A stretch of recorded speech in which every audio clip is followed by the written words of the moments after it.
किसान सेना की राष्ट्रीय योजना, सत्ता के लिए झारखंड टू कश्मीर मार्ग। यूपी की सियासत में अपने वजूद के लिए संघर्ष कर रही बसपा की तैयारी राष्ट्रीय स्तर पर भूचाल लाने वाली है।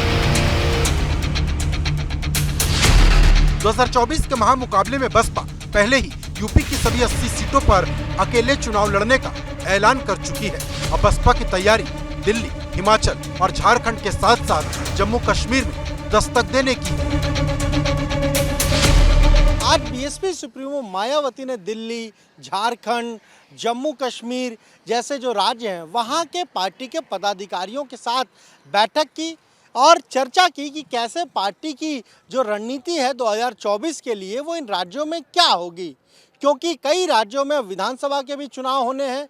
उस पर भी बीएसपी सुप्रीमो ने चर्चा की है और कहीं ना कहीं अब कोशिश ये है कि इन राज्यों में पार्टी का जनाधार बढ़ाया जाए। मायावती ने बैठक के बाद सभी पदाधिकारियों को हिमाचल, झारखंड और जम्मू कश्मीर के साथ साथ दिल्ली में पार्टी का जनाधार बढ़ाने के निर्देश दिए। इसके साथ ही कहा गया कि जम्मू कश्मीर में कभी भी चुनाव हो सकते हैं, ऐसे में सभी कार्यकर्ता अभी से चुनाव की तैयारी में जुट जाएं। वहीं झारखंड में युवाओं को पार्टी से जोड़ने के निर्देश दिए गए। इस बीच यूपी में बसपा ने मिशन 80 को हासिल करने के लिए बड़ा कदम बढ़ा दिया। एक तरफ बीएसपी सुप्रीमो का फोकस अलग अलग राज्यों में पार्टी का जनाधार बढ़ाने पर है, तो वहीं दूसरी तरफ उनकी कोशिश है कि कैसे उत्तर प्रदेश में जो 80 लोकसभा सीटें हैं वहां पार्टी का जनाधार बढ़ाया जाए और इस बार सीटें भी 2024 के लोकसभा चुनाव में ज़्यादा हासिल की जाएं।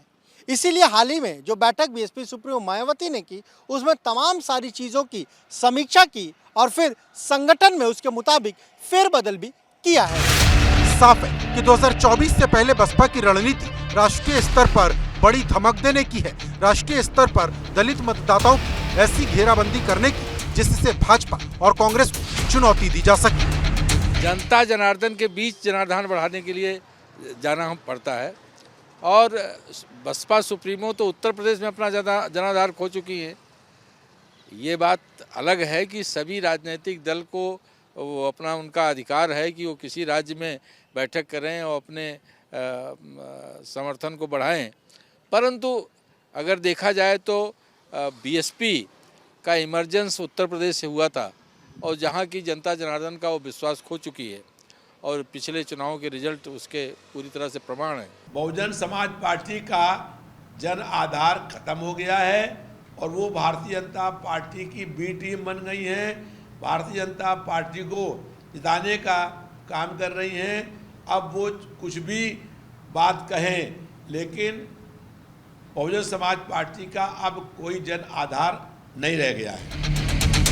माना जा रहा है कि अगर यूपी के बाहर बसपा अपना जनाधार बढ़ाने में कामयाब होती है तो दलित वोट के मोर्चे पर दूसरे दलों की टेंशन बढ़ सकती है।